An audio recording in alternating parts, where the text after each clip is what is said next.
જય શ્રી સ્વામિનારાયણ. અમારી ગોડ સ્વામિનારાયણ ચરિત્ર ચેનલમાં આપ સૌનું સ્વાગત છે. ગઢપણનો સાચો સહારો કોણ? દીકરો કે વહુ? અચૂક સાંભળજો.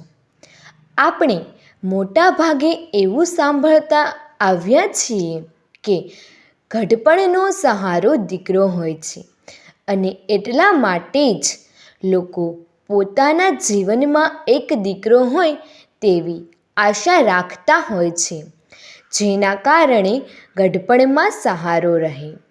દીકરો ઘરમાં વહુ લાવે છે એ વાત એકદમ સાચી છે, પરંતુ વહુ આવ્યા પછી દીકરો પોતાની લગભગ બધી જવાબદારી તેની પત્નીને સોંપી દે છે.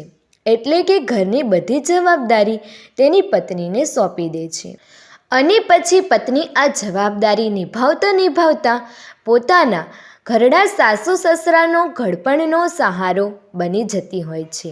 ખાસ કરીને સમાજના દરેક ઘરમાં મોટા ભાગે આવું જ જોવા મળતું હોય છે. અમુક ઘર અપવાદ પણ હોય છે, પરંતુ મોટા ભાગે આ બધે જ જોવા મળે છે. એક વહુને પોતાના સાસુ સસરાની આખી દિનચર્યા ખબર હોય છે, જેમ કે સસરા કેવી ચા પીવે છે, સાસુને ક્યારે ચા પીવાની આદત છે, સાસુને કેવી ચા ભાવે છે, સસરાને ખાવામાં શું પ્રતિબંધિત છે, આખા ઘરમાં દરેક લોકોને શું ભાવે છે, શું નથી ભાવતું, સવારે શું નાસ્તામાં બનાવવું છે, બપોરે શું જમવાનું છે અને રાત્રે દરેક લોકો સાથે એક સમય મર્યાદા પહેલાં જમવાનું તૈયાર કરી દેવાનું છે. આ બધી વસ્તુઓ ધ્યાન એક વહુ રાખતી હોય છે. જો સાસુ અને સસરા બીમાર પડી જાય તો તે તેની દેખભાળ કરે છે. ભલે એ પૂરા મનથી કરે કે નહીં, પરંતુ તેની દેખભાળ તે જ કરતી હોય છે. જો એક દિવસ માટે પણ વહુ ક્યાંક બહાર કંઈ હોય તો તેની સૌથી વધારે અસર સાસુ સસરા ઉપર પડે છે, કારણ કે તેઓને તો એવું જ લાગે છે કે જાણે તેની લાકડી કોઈએ છીનવી લીધી હોય.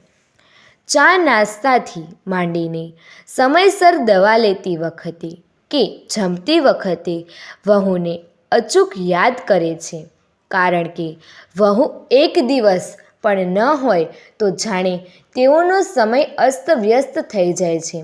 એ વાતમાં કોઈ શંકા નથી કે દીકરો પણ તેના માતા પિતાનું ખૂબ જ ધ્યાન રાખે છે, પરંતુ ઘરની જવાબદારી વહુને માથે હોવાથી અમુક નાની નાની વસ્તુઓ દીકરાને પણ ખબર હોતી નથી, જેમ કે પોતાના માતા પિતા ક્યારે ચા પીવે છે અથવા તો કેવો ચા પીવે છે વગેરે. અને પાછું દીકરાને પણ કામ ધંધામાંથી સમય મળે ત્યારે જ તે માતા પિતાને સમય આપી શકે છે. આપણી સમાજમાં એવી વહુઓ પણ જોવા મળે છે જે પોતાના સાસુ સસરાની કોઈ પણ પ્રકારની બીમારીમાં સાચા ભાવથી સેવા કરે છે, અને તેની સામે એવી પણ વહુઓ જોવા મળે છે જે કોઈ પણ પ્રકારે તેના સાસુ સસરાની સેવા કરવાનું ટાળતી હોય છે.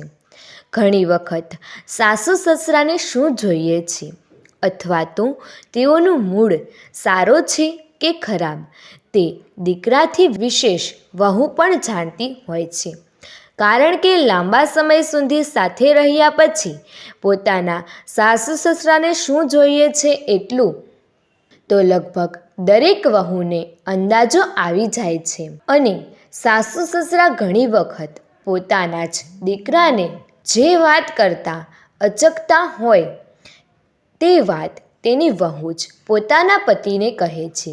ઘણી વખત વધારે પડતા બીમાર રહેવાને કારણે સાસુ સસરા પાછળ વધારે સમય પણ આપવો પડતો હોય તો પણ બાળકોની સાર સંભાળની સાથે તે પોતાના સાસુ સસરાની પણ સંભાળ લેવાનું ચૂકતી નથી.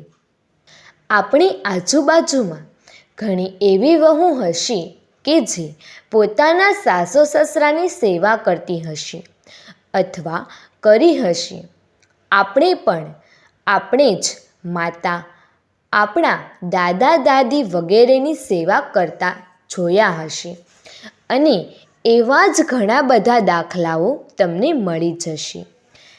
એ વાતમાં કોઈ શંકાને સ્થાન નથી કે સાસુ અથવા સસરા નિવૃત્ત થયા પછી તેમજ પોતાની સંપત્તિ તેના પુત્રને સોંપ્યા પછી કોઈ પણ જરૂર હોય તો તે તેના દીકરાને વાત કરે છે અને દીકરાઓ પણ તેના માતા પિતાની જરૂરિયાત પૂરી પાડવામાં કોઈ કસર છોડતા નથી.